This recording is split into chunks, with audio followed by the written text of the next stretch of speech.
आज जो अभी टीवी में मैंने एक समाचार के माध्यम से मेरे को पता लगा और कल भास्कर अखबार में भी एक खबर छपी थी।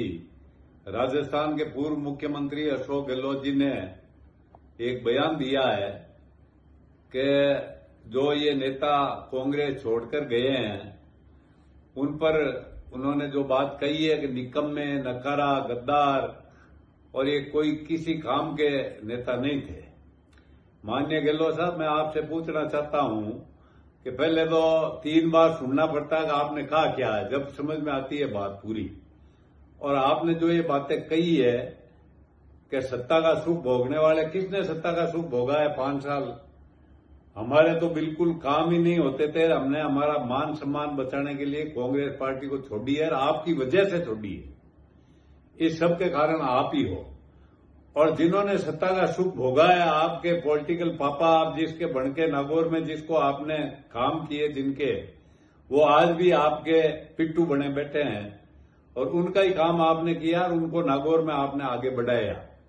हमने तो हमारी ईमानदारी से पार्टी के लिए खून पसीने को सींचा था, इसलिए हमारा मान सम्मान बचाने के लिए हम भाजपा में आए और मोदी जी के हाथ मजबूत करने के लिए और पार्टी के मजबूत करने के लिए हम ता जिंदगी इस पार्टी में काम करते रहेंगे। हमारा कोई स्वार्थ नहीं है।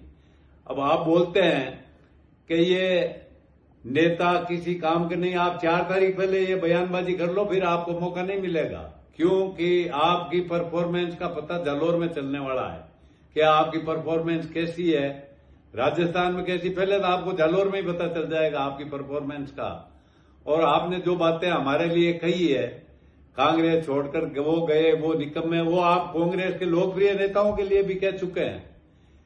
जिन नेताओं को आपने खत्म किया, जो नेता इस पार्टी को राज में लाने का जिन्होंने काम किया, उनके लिए भी आप कह चुके हैं कि ये नकारा हैं, ये गद्दार हैं, ये बिल्कुल ही किसी काम के नेता नहीं है।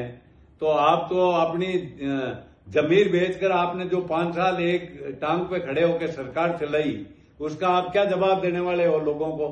हमारे ऊपर आप क्या आरोप लगा सकते हो? हम तो एकदम हमने हमारे घर से कुछ लगा के इस पार्टी को सिंचा है। हमने किसी पार्टी, आज तक इस पार्टी में हमारे पर कोई 2 रुपए लेने का किसी का आरोप नहीं लगा। आपने कहा सत्ता का सुख भोगा, सत्ता का सुख भोगा, वो तो नागौर से आपने उससे गठबंधन किया है और कौम को खत्म करने बाद काम किया है, तो उसके साथ मिलकर किया आपने। जिस कौम की पॉपुलेशन 23-24% राजस्थान में है, उस कौम के लोगों को भी आपने खत्म करने का काम किया। इसलिए आपको कोई कहने का हक नहीं है कि ये आप गए, छोड़ के गए, वो गए। आप खुद की वजह से जो आपने जिस स्थिति में कांग्रेस पार्टी को पहुंचाया, उसके जिम्मेवार राजस्थान में सिर्फ आप अकेले खुद नेता ऐसे हैं जिसकी वजह से ये पार्टी की दुर्गति हुई है। और भी कई नेता कांग्रेस छोड़कर चले जाएंगे। इस पार्टी में आप और आला कमान 2 ही बचेंगे, कोई नहीं बचेगा मेरे हिसाब से। और आला कमान भी पता नहीं उनकी क्या मजबूरी है कि जो बात आप कहते हैं वही होती है। और आला कमान ने जो यहाँ मीटिंगें करवाई, आपने जिस तरीके से उनको नीचा दिखाया, उनके फैसले को आपने ठुकराया और आप इतने मजबूत हैं कि आला कमान को भी आपके सामने झुकना पड़ा। इसलिए आप कृपया ऐसे बयान देने से पहले सोचें कि आप किन के बारे में कह रहे हैं, क्या कह रहे हैं, क्या नहीं कह रहे हैं। इसलिए मैं पुरजोर शब्दों में इन बातों का खंडन करता हूं और आपसे निवेदन करता हूं कि अगर ऐसे बात और ऐसी शब्दों का दोबारा आपने प्रयोग किया तो हम भी करना जानते हैं। धन्यवाद।